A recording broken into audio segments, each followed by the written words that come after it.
एक बंदे के मेंटली उसको बहुत सी प्रॉब्लम्स हैं, उस पे भी उसकी माएँ या उसकी दादी वगैरह इसका ब्याह कर दो ठीक हो जाएगा। ये रियलिटी है, इसमें कोई दो राय नहीं है, ऐसा होता है।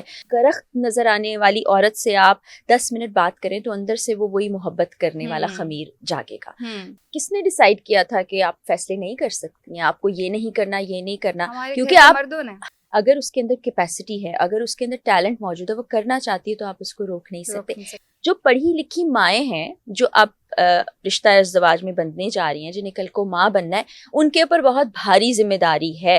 क्योंकि अगर उनको फैमिली सिस्टम बदलना है, आदमी की सोच वो बदलनी है, जनरेशनल ट्रॉमास को भी लेके जा रही हैं और उन्होंने वहां पे उनको कट डाउन भी करना है, और आगे वो अब सोचें कि उन्होंने अगली नस्ल को क्या तरबियत देनी है। उन पर ज्यादा जिम्मेदारी है।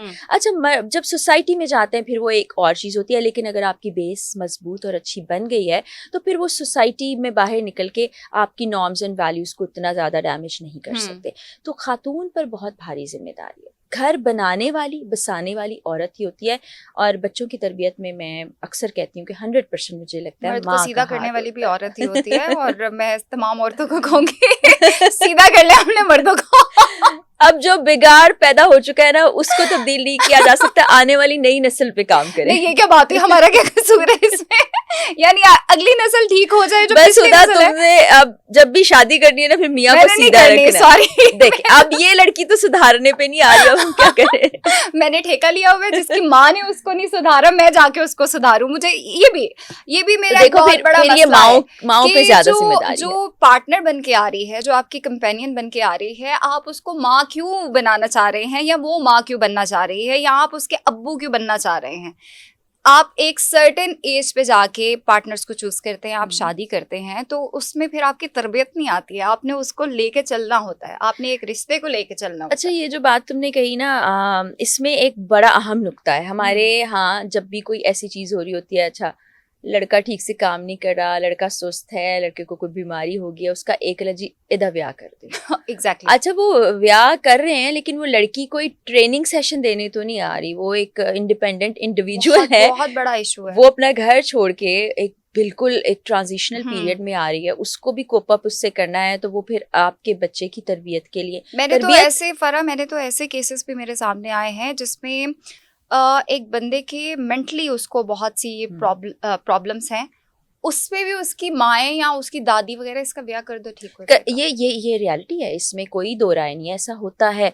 तो अब हमें इंडिपेंडेंट इंडिविजुअल्स इस सोसाइटी में पैदा करने हैं, जहनी गुलाम पैदा नहीं करने। उसके लिए हमें बच्चियों और बच्चों को इक्वली ट्रीट करना है और लड़कों की ज़्यादा ट्रेनिंग करनी है। बच्चियां समहाउ काम होती हैं, वो सीख जाती हैं, वो माँ से ज़्यादा अटैच होती हैं। आजकल की औरत जो है वो काम नहीं रही है because of the society. Obviously अगर मैं अपनी भी बात करूं तो आई एम नॉट अ काम पर्सन।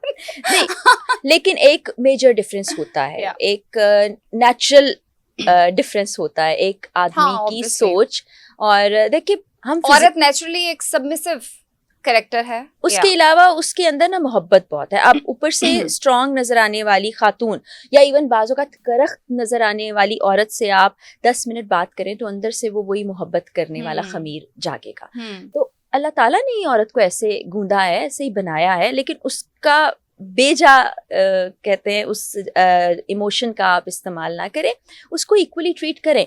फिर ये हो जाता है कि एक वक्त आता है वो कोल्ड हो जाती है। आपकी ज़िंदगी के बिहेवियर्स देख देख के वो अपने इर्द गिर्द एक ऐसी दीवार खड़ी कर लेती है, फिर जिसकी बाउंड्री को आप क्रॉस नहीं कर सकते। तो ये एक इंसान को जीते जी मार देना होता है। ये this is the loudest scream जिसको हम कहते हैं।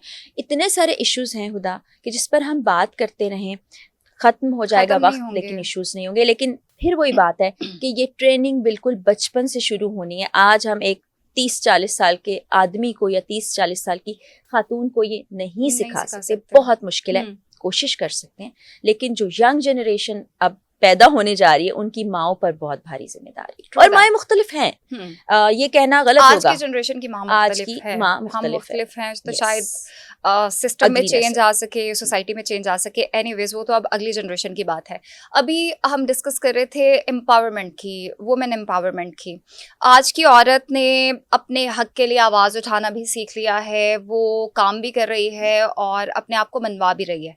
Still you think that because हम जानते हैं कि पेट्रियार्कल सोसाइटी है, तो आपको लगता है कि अभी भी मसाइल का सामना हमें करना पड़ता है। आप भी मीडिया से हो, मैं भी मीडिया से हूँ, चले हम मीडिया की ही बात कर लेते हैं कि बाहर कहा जाता है कि लड़की है तो काम मिलना बड़ा आसान है, इस तरह के हम लोग सुनते हैं, या मीडिया की लड़कियों को तो अच्छा समझा ही नहीं ना जाता है। ये सोच आज भी है। मुझे भी याद है कि जब मैंने मीडिया ज्वाइन किया था तो मुझे मेरी फैमिली से सुनना पड़ा था कि तुम बिकॉज आई एम, मैं पॉडकास्ट पे हूँ, लेकिन वो एक गाली का वर्ड देके उन्होंने कहा था कि इस तरह की सोसाइटी, इस तरह के तुम जो है ऑक्यूपेशन तुमने अपने लिए ज्वाइन किया और तुम इस फील्ड में जा रही हो। तो अभी भी हमें बहुत से मसले मसाइल का सामना करना पड़ता है, बिल्कुल करना पड़ता है, और सस्टेन करना हमारे लिए ज़्यादा मुश्किल होता है। अगर हम बॉयज़ की बात की जाए, वो 50, 60, 70 बहुत से ऐसे हैं जो हम देख रहे हैं, वो भी स्क्रीन पे बैठे हुए हैं। तो हम खवातीन, बहुत सी ऐसी खवातीन जो हम बचपन से देख रहे थे, वो कहीं पे भी नहीं है, लेकिन वो मर्द हजरात हैं। अच्छा, अब हम मुझे इस पे भी एतराज है। इस प्रोग्राम का नाम ना हम एतराज है रख देते हैं, तुम्हारे पॉडकास्ट का नाम। हम दो खवातीन जो इस वक्त यहाँ मौजूद हैं, हुदा मुझसे छोटी है यकीनन, मैं इससे कई साल बड़ी हूँ, लेकिन वही हमने फेस किया और मोरलेस वैसे ही जुमले हमने सुने। हम एम्पावर्ड खवातीन हैं जो अपनी मर्जी कर लेती हैं, मैं जिंदगी के सारे फैसलों में भी, और कहीं ना कहीं अपनी बात को मनवाने का हुनर भी आता है। लेकिन अगर हमने ये सब सुन रखा है तो अंदाजा लगाने की कोशिश करो कि एक ऐसा घर जहाँ के लिए ये बिल्कुल अलग बात होगी कि बच्ची ने तालीम हासिल की, वो मीडिया तो बहुत दूर की बात, वो कहीं काम भी करना चाहिए, इवन बाज़ औक़ात तो आप टीचिंग भी करना चाहो। वो कहते हैं साढ़े कार दियां औरतां नौकरी नहीं करती, हुन तो मुलाज़मत करेगी। एक तो मैं सैयद, और मीडिया तो चलो ये मैंने बाद में बात की है कि मुझे, मैं एज अ रेबल, मैं बहुत बड़ी रेबल हूँ बचपन से ही, मैं अपने पॉडकास्ट में अब बता रही हूँ।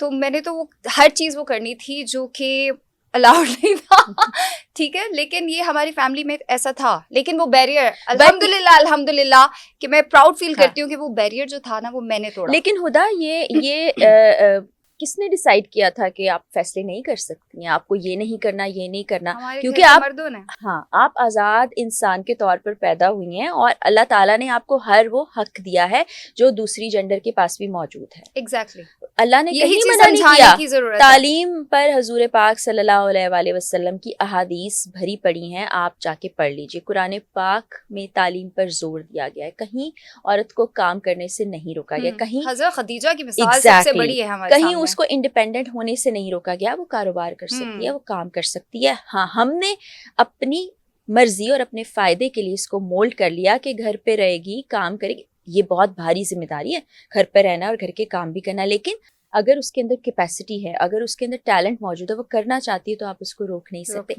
ये वो चीज़ है जो हमने अपनी बच्चियों को नहीं सिखाई है।